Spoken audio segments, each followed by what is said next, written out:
Programme de concertation nationale prôné dans l'ordonnance du président de la République, Joseph Kabila Kabange. Les opposants réclament le respect strict de la résolution 2098 des Nations Unies. De précisions dans ce reportage de Frédéric Chiyoyo sur les images de Mikado Makese. Ils étaient des milliers, ces militants de partis politiques de l'opposition en conclave venus soutenir leurs leaders politiques à la clôture de la grand-messe tant attendue. Après les passages en revue de temps forts de ces assises, l'opposition politique congolaise reste sceptique quant à la dénomination concertation nationale en lieu place du dialogue national d'après l'esprit de la résolution 2098 des Nations Unies et par conséquent rejette en bloc l'ordonnance signée par Joseph Kabila, chef de l'État congolais. Après de l'analyse approfondie de l'ordonnance précitée, et cela en vue d'un dialogue politique, leur aboutissement heureux.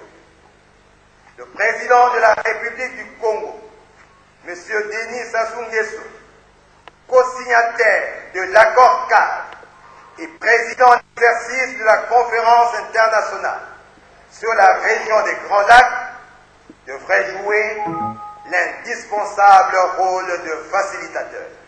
Aussi, l'opposition politique congolaise s'en va en guerre contre toute tendance de revoir la Constitution en son article 220 et à une transition caractérisée par un gouvernement d'union nationale.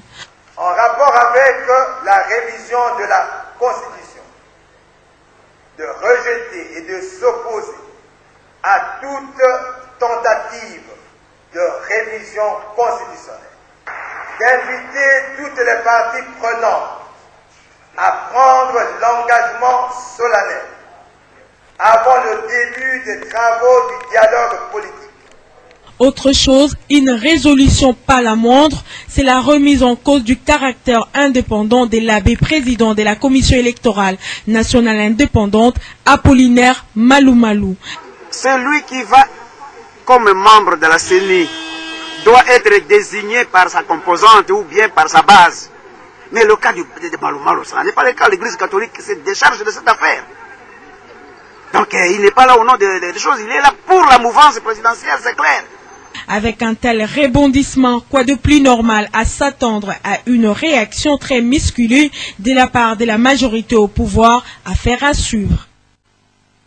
De l'accord cadre d'une part et d'autre part de la résolution 2098. Donc à partir de là, nous sommes sûrs que le chef d'État va revenir à la raison et signer une nouvelle ordonnance parce que nous avons pris des engagements internationaux qui sont bien connus de tous. Il faut qu'on puisse les appliquer.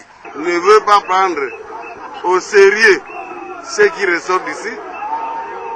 Si les gens ne peuvent écouter que la logique de l'Égypte, c'est dangereux.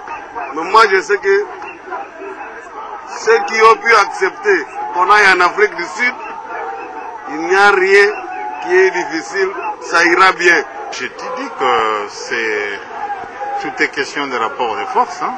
Les rapports de force peuvent basculer dans un camp comme dans l'autre.